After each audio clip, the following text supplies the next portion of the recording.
आपका स्वागत है आपके अपने YouTube चैनल महाअध्ययन में। वीडियो को लाइक करें और अगर अभी तक चैनल को सब्सक्राइब नहीं किया है तो जल्दी से कर दें। आज हम करने जा रहे हैं हमारी 8वीं की कक्षाओं के लिए वर्कशीट और इसका नाम है उद्योग, जो हम कर भी रहे थे। आपको याद है हमने पिछली बार भी इस बारे में बात की थी और आज है तारीख 23 नवंबर। तो भूगोल की हमारी पार्ट 5 से ली गई ये वर्कशीट, इसके बारे में हम जानेंगे कि अगर हम उद्योगों का वर्गीकरण करते हैं। हमने पिछली बार पढ़ा था, आपको याद है कि हमने उद्योगों का वर्गीकरण किया था कि किस उद्योग को किसके अंतर्गत रखेंगे। तो हमने कहा था ये सामुद्रिक उद्योग के अंतर्गत आएगा, या ये खनिज उद्योग के अंतर्गत आएगा, कृषि उद्योग के अंतर्गत आएगा। आज हम बात कर रहे हैं उसके आकार के और उसके स्वामित्व यानी उसके मालिक होने के आधार पर उद्योगों का वर्गीकरण कैसे होता है। तो अगर हम आकार की बात करें तो आकार तो दो तरह के हमें दिखाई देते हैं, छोटा और बड़ा। स्वामित्व की बात करें तो या तो सरकारी होगा या प्राइवेट होगा, या सरकारी प्राइवेट दोनों भी हो सकता है। तो इसी तरह से कुछ बातें हम आज करेंगे। तो सबसे पहले यहाँ पर बताया गया है कि जो हमने पहले बात की थी कि उद्योगों से अभिप्राय उन आर्थिक क्रियाओं से है जिनका संबंध उपलब्ध संसाधनों को, ये मैंने आपको बताया ही था कि जो चीजें हमारे पास मौजूद हैं उन्हें और महत्वपूर्ण और उपयोगी कीमती बनाते हैं उद्योग। उद्योग किसे कहते हैं, ये उसकी परिभाषा थी। और आज हम बात कर रहे हैं इनके वर्गीकरण की। उद्योग के आकार का तात्पर्य है निवेश की गई पूंजी, यानी कि अगर हम उद्योग के आकार की बात करें तो आकार का क्या मतलब है, उसका आकार का मतलब है उसके अंदर हमने धन कितना लगाया है। थोड़ा धन लगाकर हम क्या काम कर सकते हैं और अधिक धन लगाकर हम क्या काम कर सकते हैं। तो इस आधार पर अगर हम बात करते हैं धन लगाने के आधार पर, तो इसके आधार पर दो भागों में हम अपने उद्योगों को बांटते हैं। एक को बोलते हैं लघु आकार के उद्योग, यानी कि छोटे पैमाने के उद्योग, और दूसरा वृहद आकार के उद्योग यानी कि बड़े पैमाने के उद्योग। जो छोटे उद्योग होते हैं, लघु आकार के उद्योग होते हैं, इन्हें हम कुटीर या घरेलू उद्योग भी बोलते हैं, क्योंकि थोड़ा पैसा लगाकर अगर हम कोई काम करना चाहते हैं तो बड़े पैमाने पर नहीं हो सकता, अपने व्यक्तिगत स्तर पर या कुछ लोग मिलकर ही उस काम को करते हैं। जैसे टोकरियों को बनाना, मिट्टी के बर्तन बनाना, गुड़ बनाना, साबुन बनाना, मोमबत्ती बनाना, ये सी बहुत सारी चीजें हैं। तो अगर हम ये कहें कि इसमें हाथ की दस्तकारी शामिल है तो ये बात बिल्कुल ठीक होगी। जैसे आपने दर्जी को देखा है, हाथ का कारीगर होता है वो। इसी तरीके से वो सारे काम जो कोई व्यक्ति अपने स्तर पर करता है, खुद अपने हाथ से कर सकता है जिस काम को, उसे हम कुटीर या लघु उद्योग, घरेलू उद्योग के अंतर्गत रखते हैं और इसे ही हम लघु उद्योग भी कहते हैं। अब बड़े पैमाने के उद्योग की बात करें तो ये वो उद्योग होते हैं जिसमें ज्यादा धन की आवश्यकता होती है और इसमें ज्यादा धन खर्च किया जाता है। तो फिलहाल हम बात कर रहे हैं बड़े पैमाने के उद्योग की। तो अगर हम इसे देखें तो आप देखेंगे कि अगर हम बात कर रहे हैं तो इसमें खास बात यह है कि इसमें ज्यादा बड़े पैमाने पर, या हम ये कहें कि इसमें अधिक धन की आवश्यकता होती है तो बिल्कुल ठीक होगा। धन के साथ साथ इसमें अधिक श्रमिकों की भी आवश्यकता होती है। इसे 2 या 4 लोग मिलकर नहीं करते, इसमें बड़ी बड़ी फैक्ट्रियां, कंपनियां शामिल हैं। तो इसी वजह से हम कहते हैं कि बड़े पैमाने के उद्योग में अधिक पूंजी चाहिए, यानी कि धन भी अधिक चाहिए और श्रमिक भी अधिक चाहिए।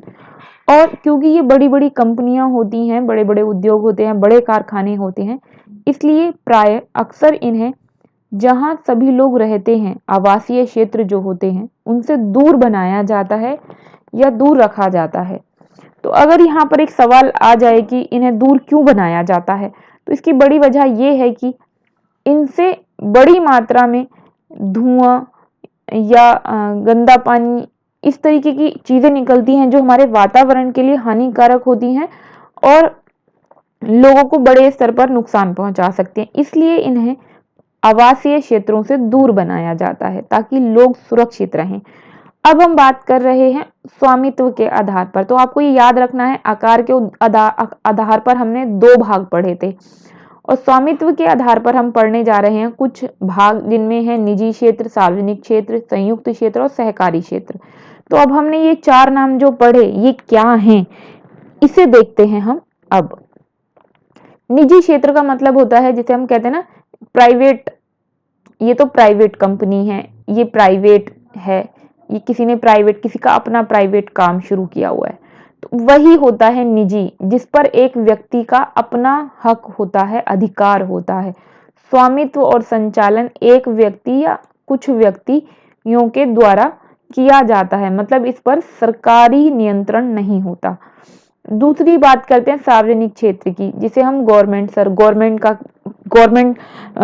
एरिया बोल सकते हैं, जिस पर गवर्नमेंट का कंट्रोल होता है।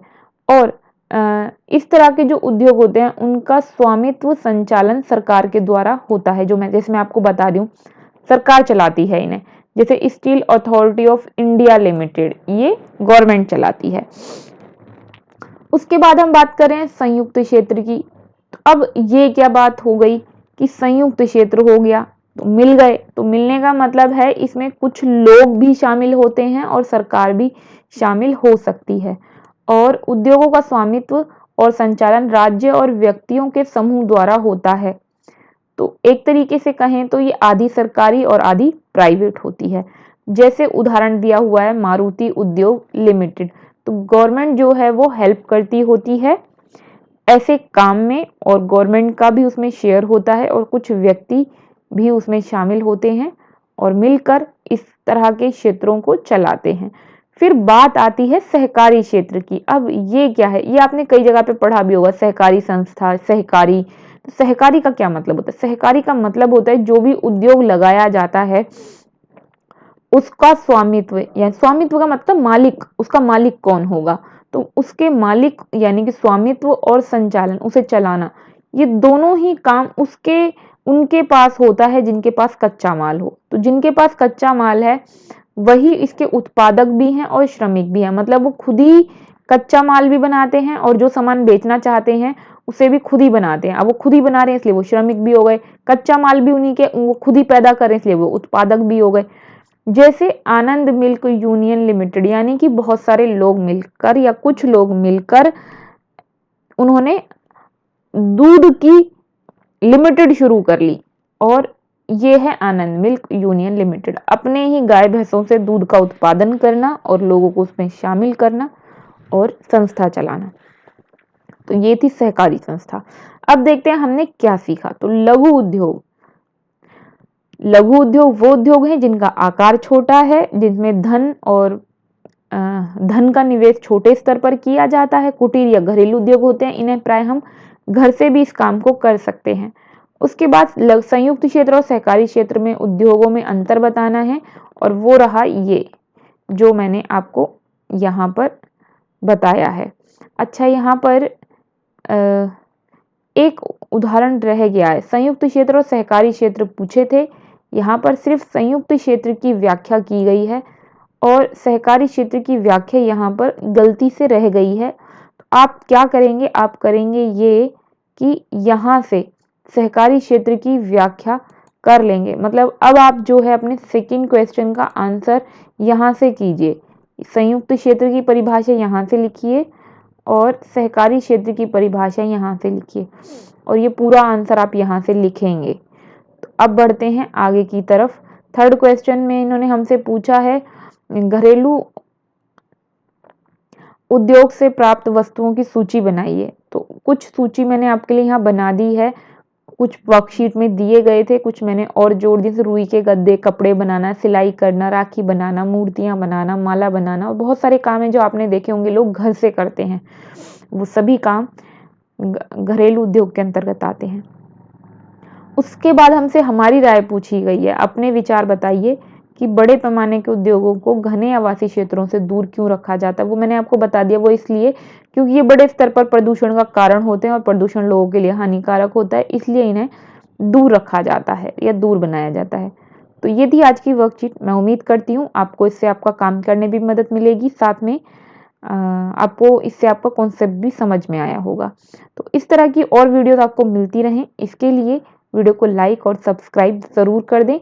चैनल को सब्सक्राइब करने के लिए सिर्फ आपको इतना करना है, वीडियो के नीचे रेड कलर का निशान है, क्लिक कीजिए, कलर चेंज मतलब चैनल हो गया सब्सक्राइब। फिर मिलते हैं ऐसी अच्छी वैसी वीडियोस के साथ, तब तक के लिए स्वस्थ रहें, खुश रहें।